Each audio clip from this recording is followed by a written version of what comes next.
Ashama kam daawwattoota keenya kan ashaamtee akkam nagaa fayyaa jirtu barnoonni kam gaariidha har'as qophii gabaabaa tokkoon isiniif qabadhee dhufe namoonni chaanaala keenyaaf ammallee haree taatan isinuma hubachiif nammas like godhaa subscribe godhaatii nu cinaa dhaabbadhaa barnoota keenyas hordofaa nu jajjabeessaa har'a immoo qabannee joornaal foormiidha qabannee joornaalii akkamitti foormii isaatiin kaayuu dandeenyaa hajoorratti keenyuuf deemnaa jechuudha.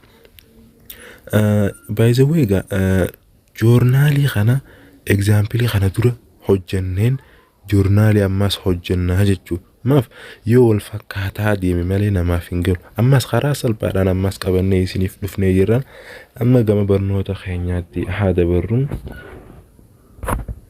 Okay, general form of accounting dura haa qabannu maaliif kana amma irraan deebi'ee kana type barnoota kana dura dabre irratti dubbadheetiin jira ammas wanni dubbachuu barbaade joornaalii hojii sirriitti wal qabatu waan ta'eef asirratti ammas irra deebiseetiin isiniif ibsuu barbaadan asirratti gama kanatti kan agarru kana deebti gama kana kan agarrus kireeditiidha jechuudha kireeditii fi deebtii addaan baafachuudha qabna jechuudha. Okay, deebti kennuun asseeti waan asseetii fi asseetii jala jira hunda deebteenaan jechuudha. Credit kennuun asseetii osoo hin ta'in liability fi owners equity tu gama mirgaatti jira jechuudha gama mirgaa kanaan jechuudha. Amma isaan kana har'a jalatti influensiin transactioniin irra uumu deebtii fi creditii keessatti gama mitti akka barreeffamu gama mitti akka record summarized ta'e akkamitti akka taa'u ilaallaa jechuudha. Inni jalqaba asseetii asseetiin it is increasing asset account. Deebtii kana jalatti yoo asseetiin keenya dabale kaashiin jechuudha. Amma fakkeenyaaf ka jalqabaa kennama jalqaba gusii kannu transactioniin jalqabaa dirqama asseetumaa fi kaapitaalii yookaan owners equity jalatti barreeffama isa boodaan itti aanee ka dhufu yoo kan maalleeyni jalqabaa san kan konstaantiidhaan gubbaarratti jalqaba irratti barreeffamu san kan ida'u yoo ta'e san irratti yoo ida'amu ta'e kaashiin keenya asseetiin yookaan kaashiin keenya san asirratti barreeffamaa jechuudha. Waan dabaleef jecha ammas decrease in liability account liqiin jirtuuli eega kennamaa kenninee transactionii walakkeessinee gamas gaddeemni booda liabilitiin numa argama liabilitiin ni uumama liabilitii san yoo kan firraa kafalaa deemtu taate yookaanuu liqii san firraa kafalaa firraa gad buusaa yoo deemu taate decrease godhaa deemu yoo taate deebitii jalatti liabilitiin san barreeffamaa jechuudha. Okay, decrease in owners equity yeroo ammaas kaapitaaliin keenya yookaan owners equity kaapitaal jettanii yoo gabaabsitanii qabattan irra bareedaadha decrease yoo ta'e qabeenya keenya kaapitaaliin keenya yoo gabbuu insa fite deebitii jalatti barreessinaa jechuudha. Haala kanaan hubannaa jechuudha. Fakkeenyaaf wajjin haala salphaan nuuf galaa ammas gama kireeditiitiin dabarra.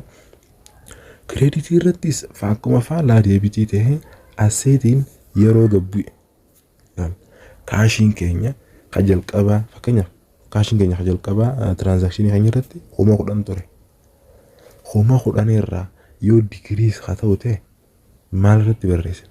Kaashiin keenya kireeditii jalatti barreeffamaa jechuudha. Yoo ida'u ta'e akkasuma deebitii jalatti barreeffama.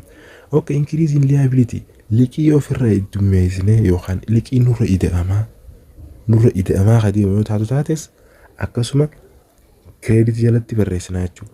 Ammallee increase in capital or owners equity owners equity keenya yookaan kaapitaaliin keenya yoo kan dabalaa dhufu ta'e maallaqa duraan qabnu irratti yoo ida'aa dhufu ta'e kaapitaalii jalatti barreessinaa jechuudha maallaqa.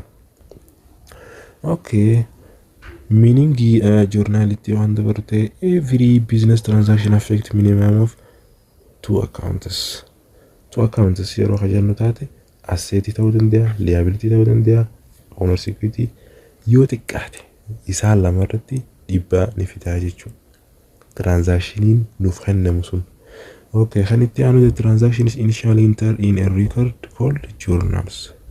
Transaction jalqaba galmeessinee galchinu san galmeeffamee kan entered ta'u san joornaal jedhama jechuudha. Joornaal jechuun akkanatti ibsamu. Ammallee process of recording adeemsa ittiin galmeessinu transakshinii tokko in the journal is journalized jechuudha. Journalized asitti dhiifama. Journalized jechuun adeemsa ittiin recordii transakshinii san goonu journalized jennaan jechuudha. Okay, mee haala isaa kanarratti isin dabarsaa. Yeroo joornaaliin hojjetamu istaayilii sadiin kana qabaa jechuudha. Istaayilii sadiin kana keessaa tokko kan haala teebilii haala kanaatiin ta'a. Asiin deetii isaa barreessitaa description irratti post referencii fi debt and creditii barreessinaa jechuudha. Istaayiliin itti aanu title or debts and credits yookaan T style jedhaniin. T asiin akkanatti T waan fakkaatuuf T style jedhaniin. Istaayilii kanaanis joornaaliin hojjetamaa jechuudha. Nuti garuu haala salphaan akka isiniif galutti istaayilii kanatti isiniif qabannee dhufnee jechuudha. Homa haala kanatti agartan kanaanii isiniif ibsina. Istaayilii kanaan har'a isin barsiifnaa jechuudha. Okay, journal form of accounting kana haa ilaallu. Okay, mee amma transaction irraa haa eegallu. Jalqaba dubbisa transaction sanii haa dubbisnu. Mr. X had deposited cash of bir 10,000 in bank with name of his XYZ tax je baasee amma Mr. Xin qarshii 10,000 baankii keessaa baafate. Kaampaanii XYZ jedhamu tokko banachuudhaaf. Amma jalqaba maallaqa jalqaba ittiin eegalliiti. Saniif kaash jennee eegallaa jechuudha. Kaashiin ittiin eegaluuf deemnu maalleen dhimma duraan zeerumaa waa takka hin qabnu waan ta'eef 10,000 nu as bahe baankii keessaa. Amma ni dabale moo ni hir'ateen? Amma asirratti waan dabalee jiruuf yeroo kaash dabalu deebtii jalatti barreessinaa jechuudha. Yoo gama kanatti akkanatti irraa xiqqaatee yookaan gama jalaa kanarraa jechuudha. Gama sitti yoo kan xiqqaatu ta'e amma isaan kun wal qixa hin barreeffan. Humni 10 gamanatti, humni 10 kaanis gamanatti. Kan irra dheeraate kun kireeditii jalatti barreeffamuu isaa akka hubattan. Inni kunis akkasuma deebtii jalatti. Kaashiin saniif qarshii humni 10 waan IDF kaash jennee barreesse. Yoo idee jechuudha. Osoo ka hir'atu ta'e kaashiin kireeditii jalatti barreeffamaa jechuudha. Saniif amma jalarrattis wanni kaapitaal jennee baafneef eegalliidha. Jalqaba maallaqa itti eegaluu deemnu qarshii 10,000 qabnaa jechuudha. Saniif baafne qarshii 10,000 jennee transakshinii kanaan akkanatti barreessinaa jechuudha joornaaliidhaan. Okay, kan inni itti aanu transaction 2dha. Mr. X has purchased a land by paying cash of 7,500. Mr. Xin ni kafalee lafaaf maallaqa baasee qarshii 7,500 kafalee jira. Amma asirratti yoo halaaltan ta'e laandi jennee barreessine. Maaliif laandi jennee barreessine? Qarshii 10,000 kaashii keenyarraa waan hir'ateef kaashii keessatti barreessine. Kaashiin kireeditii jalatti barreessine. Wanni kireeditii jalatti barreessineef asirratti waan jennee yaadachuu qabna. Asset decrease in asset account credit. Kireeditii jalatti maal barreessina?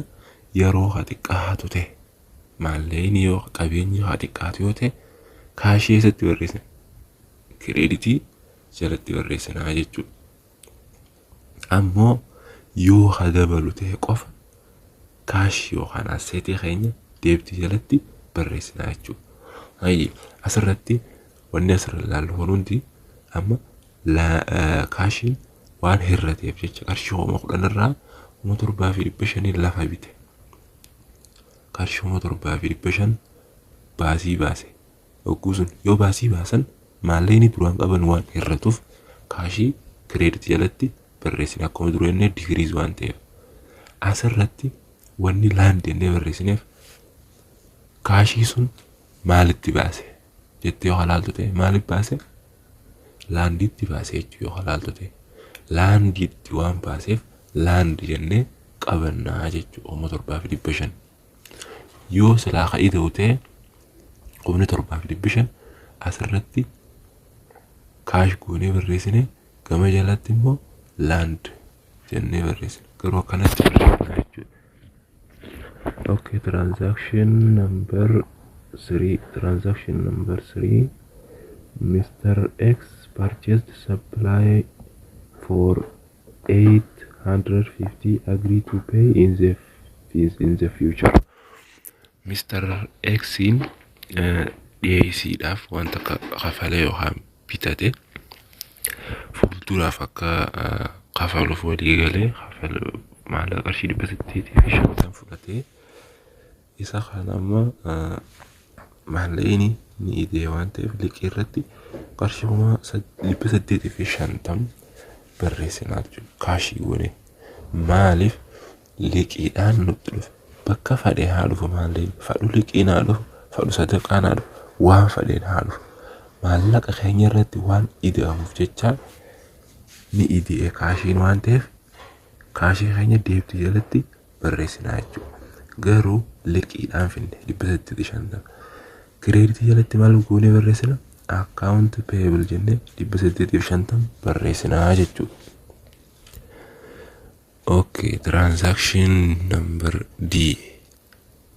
The business paid cash for bir 400 to creditors. Asirratti liqii itti jirtu irraa kaashiidhaan qarshii 400 liqii isaadhaaf deebisee jira. Liability qarshii 400 goone yookaanis account payable jechuun dandeenya bakka liability kan maali liqiin yeroo xiqqaatu asirratti deebisee isin agarsiisa. Deebitii kana jalatti liability decrease yeroo liqii firraa gabbuuftu keessatti barreessita deebitii jala barreessitaa siin jaasirrattu yoommoo liqiin sarratti dabalamaa dhufe kireeditii jalatti barreessinaa jechuudha. Hayyee gaafii sanitti haa deebinu liability or account payable qarshii 400 liqii firraa kafalte maaliif irraa kafalte kaashiidhaanii jechuudha. Kaashii wanni ammaas kireeditii jalatti barreessine ammaas irra deebi'ee yeroo kaashiin keenya gabbu maallaqni keenya yeroo gabbu yeroo hunda akka fedhetti haa dhufu yookaan gaduma bu'u ta'e kaashiin keenya kireeditii jalatti barreessuu qabna. Dirqama kireeditii jalatti kaash goonee barreessina. Sababaan kaashii baafneef maaliif liabilitii firraa kafaluuf jennee barreessinaa jechuudha. Yoo gama tokkoon kaashii goonee barreessine gama tokkoon sababaa waan san kaashitti gooneef liqii firraa kafaluuf jechuu asirratti. Okay, transaction in maal jaa the business earned first revenue of bir 4,500 and receive in cash from customer. Mr. X kun hojii inni hojjetu kaampaanii isaa sanarraa first revenue irraa yookaan transportation jechuudha. Fiisaawni transportation irraa waan argate irraa waan hojjetu irraa galii qarshii 4,500 maamila isaatirraa kaashiidhaan argatee jira. Amma wanni kun galiidha. Maallaqaatu kaampaanii isaatirraa isatti galaa jira qabeenyi isaatti tirfii yookaan hojii isaatirraa argatee jechuudha. Saniif maallaqni ni dabale moo ni hir'ate yeroo maamila isaatirraa argatu ni dabale jechuudha. Saniif hoggaa kaashiin dabalu akka fedhettu haa ta'u eessatti barreessinaa deebitii jalatti 4,500 jennee barreessina. Sababaan itti arganneefoo sababni nuti qarshii 4,500 kaashiin arganneef fiis revenuu waan gooneef tajaajila galii tiraansportii arganneerraa qarshii 4,500 argannee kireeditii jalatti barreessinaa jechuudha. Gama tokkoon kaashii yoo barreessinu ta'e gama tokkoon sababaa kaashii sanitti arganne yookaan ittiin baafne barreessinaa jechuudha. Okay, mee isa itti aanu taadabarru inni itti aanu kam jaa the business incurred and paid the following expenses: wage expenses, utility and miscellaneous expenses isaan haga kanaaf baasee jechuudha. Utility yookaan expenses bakka takkaa jedhamanii mana hiraatiif haa ta'u akkasuma tiriikaa fi kanaaf baasii baatii kafalamurraa qarshii 1,350 waliigala kafalee jechuudha. Maallaqa guwaa kafaltu qabeenya keetirraa ni hir'atamu ni ta'a. Akkuma beekamu maallaqni yeroo waan takkaaf kafaltu maallaqa keetirraa ni hir'ataa jechuudha.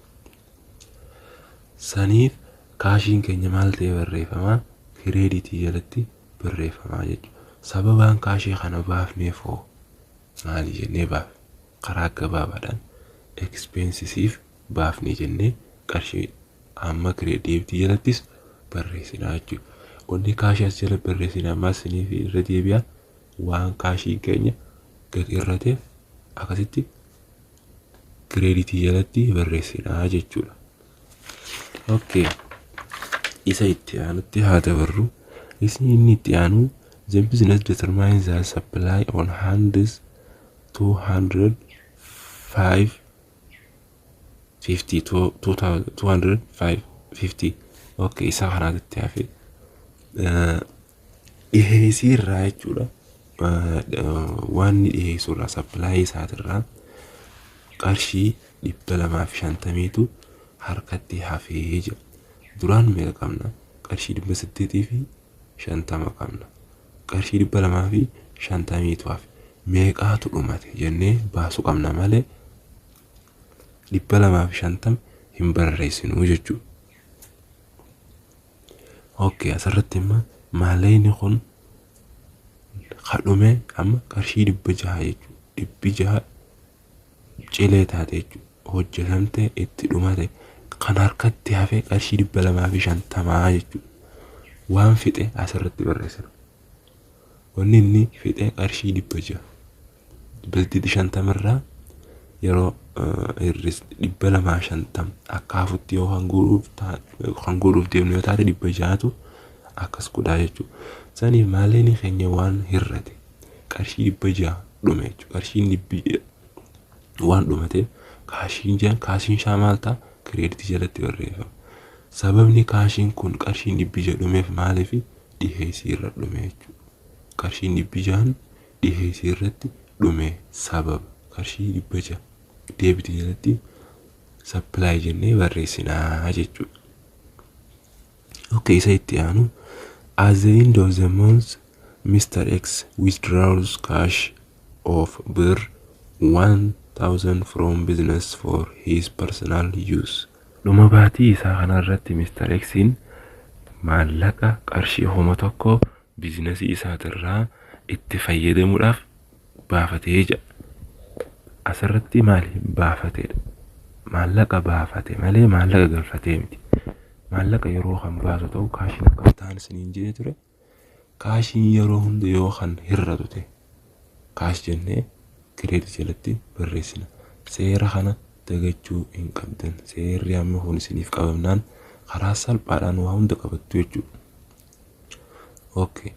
Saniifuu kaashiin keenya 1,000 kireeditii goonee irraa siisinee barreessinaa jechuudha. Kireeditiin gama kanatti barreeffama. Sababaan kaashiin biheefoo. Sababni kaashiin biheef it is withdrawal 100 at the end of this month. Baatii dhuma kana keessa withdraw waan godheefi maallaqa kaashiidhaan jechuudha. Maaliin baasii? Kaashiidhaan. Saniifuu withdrawii goonee sababa deebitii jalatti barreessina. Kaashii ammoo kireeditii jalatti barreessina. Sababni isaa waan biizinasiin keenya har'a qabxiin keenya akkanatti karaa salphaan isiniif garajeetiin abdadha. Amma steepii yookaan taayippii biraa yookaan fakkeenya biraatiin isiniif dhiyeessinaa. Akkasuma namoonni haaraa taatan like godhaa, share godhaa, barattoota keenya waliin gahaa irraa baratanii PDF kana yoo kan barbaadan taate Telegiraamii Ashaamteek jala seenaatii ilaalaa. Akkasuma qoodhaa isinis dogongoraan ani asitti dogongores dhiifamanaaf kolchaa isinis akkasumatti shaakalaa egzaampilii biraa fudhadhaatii shaakalaa jabaadhaa qoodhaan isinii jaa amma barnoota biraatti wal agarrutti nagayaatti.